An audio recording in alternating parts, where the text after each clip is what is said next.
Olá, pessoal! Estamos de volta com mais um programa Eu Sou, hoje com convidados muito especiais. O pessoal do sítio Berelu veio falar com a gente sobre agrofloresta e muito mais coisa boa que eles vão falar pra gente.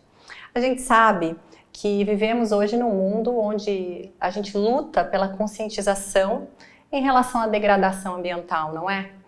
E nós precisamos buscar formas sustentáveis de se viver em que a gente conviva em harmonia com o nosso planeta. A agrofloresta vem exatamente preencher esse espaço que a gente tanto precisa hoje em dia. E é sobre isso também que os nossos convidados falarão hoje. Eu estou aqui com muito orgulho, muito carinho com a Cris e com o Pedro. Tudo bom, gente? Tudo bom, bem. É um prazer. Obrigada pelo convite. Eu que agradeço. Ana. Prazer estar aqui com vocês. Muito legal. Gente, agrofloresta, vamos falar um pouquinho sobre a parte conceitual. Para o pessoal que não entende muito sobre isso, assim como eu, saberem o que é. Vocês podem falar um pouquinho sobre isso para a gente?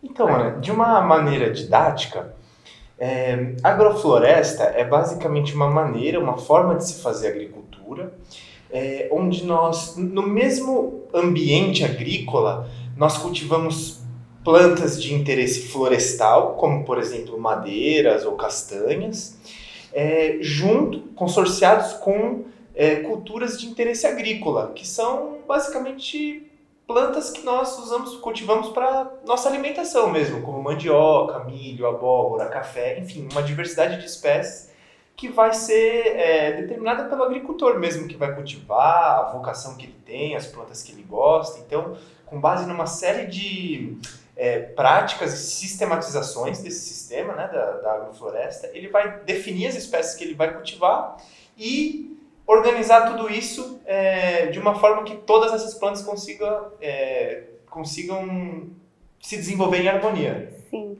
é muito importante o conceito do tempo e o espaço na agrofloresta.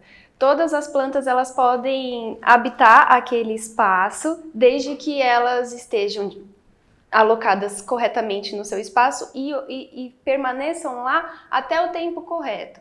Então, é um consórcio onde no mesmo espacinho você pode ter a muda da mandioca, o milho, o feijão, porque cada um tem o seu espaço e o tempo. Então, a mandioca, ela vai ficar lá no solo por quase um ano.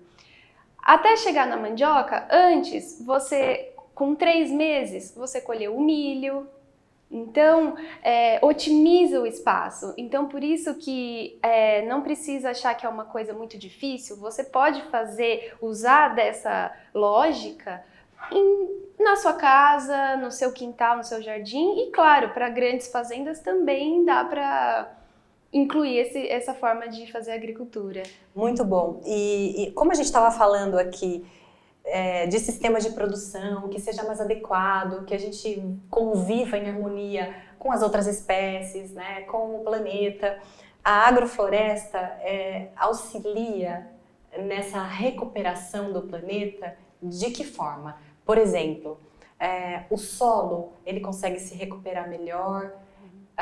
Quais são os benefícios da gente utilizar esse meio de produção? Ana, bom, eu poderia ficar dias falando aqui sobre os benefícios da agrofloresta, né? Em vários âmbitos, econômicos, sociais, ambientais, né? Mas assim, de uma forma resumida, tudo que a gente faz dentro da agricultura é pensando no solo. O solo é o maior bem que o agricultor tem, né? Então a gente tem que cuidar muito bem do nosso solo para que cada vez mais, a cada ciclo de cultura que a gente faz, a gente tenha um solo melhor do que ele estava quando a gente chegou naquele lugar antes. Então, a gente faz um pouquinho diferente do que a agricultura convencional faz. Nós que plantamos agrofloresta, a gente busca sair de sistemas simples, como por exemplo pastagens degradadas, que é uma realidade da maior parte da área agrícola do nosso país hoje, é de pastagens degradadas, né? Então a gente busca sair desse cenário de degradação para uma floresta altamente produtiva, né? E hoje, muitas vezes, o que a gente vê é o contrário, né? A gente desmatando ou tirando áreas verdes para produzir alimento, enfim.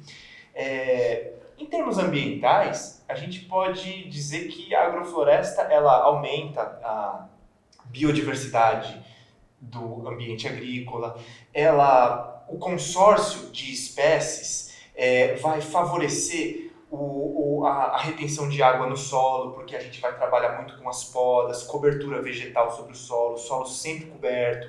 Então, a microvida do solo vai ser muito estimulada por essa dinâmica do sistema, né? Então, a gente vai ter uma maior capacidade de retenção de água no solo, diminuir o uso da irrigação. E uma coisa muito legal que a gente observou no nosso sítio mesmo, né?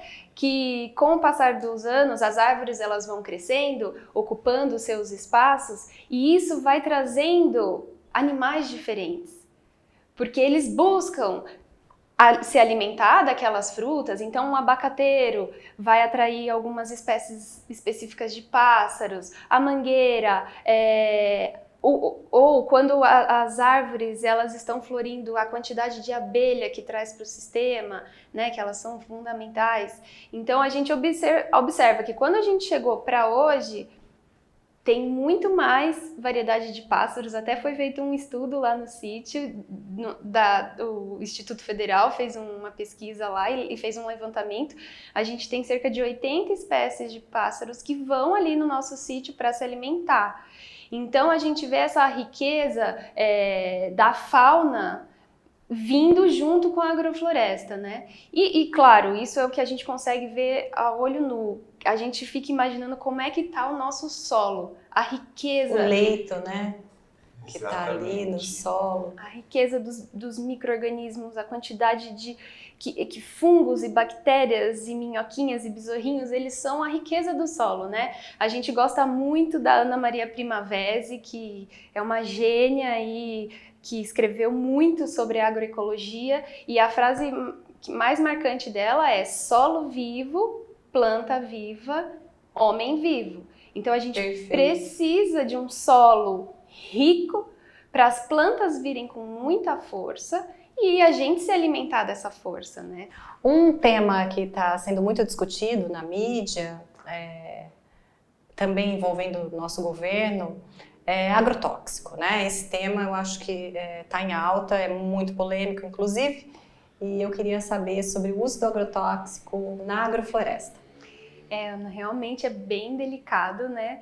A gente vê um uso abusivo dos agrotóxicos e, assim, a tendência na agrofloresta é você começar um sistema onde aquele seu terreno ele estava mais degradado.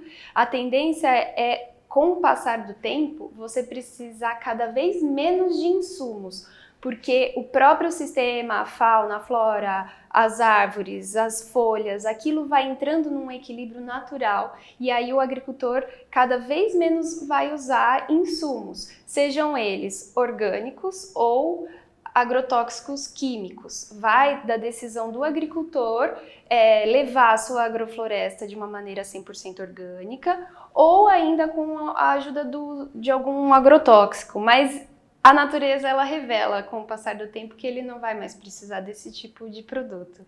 Então a gente realmente acredita que a agrofloresta é uma forma mesmo de regeneração, de limpar o solo e a gente cuidar mesmo da nossa natureza, desse planeta. Fazendo um gancho, Ana, com o que a Cris falou, como a gente tem uma diversidade muito grande de espécies na agrofloresta vivendo em conjunto, a gente fala muito hoje em dia da criação de microhabitats dentro da agrofloresta, né, dentro do sistema de produção.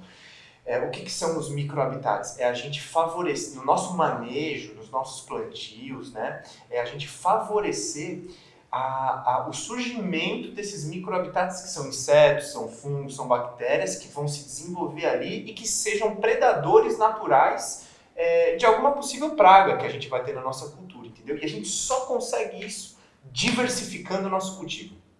Legal, então isso vai exatamente contra a monocultura, essa ideia. Perfeito. Certo? Se a gente para pensar, a natureza ela nunca é mono, né? Ela é sempre Diversificada. diversificada. Se você olhar para uma floresta, ela não vai ter uma espécie só. Então a gente busca usar a lógica do desenvolvimento da floresta nos cultivos agrícolas. No sistema de produção. Perfeito. Uma forma, então, de reconciliação com o planeta, a gente pode dizer. E quem se beneficia, além, claro, de todos os animais, toda a fauna, como a Cris disse, somos nós que podemos nos alimentar de forma muito mais saudável, não é? Gente, tem muito mais coisa boa aqui que eles vão contar, inclusive a produção do sítio deles, do café, do iogurte vegano, que eles vão contar pra gente também um pouquinho. Mas a gente vai falar sobre isso no próximo bloco. Até já, é rapidinho.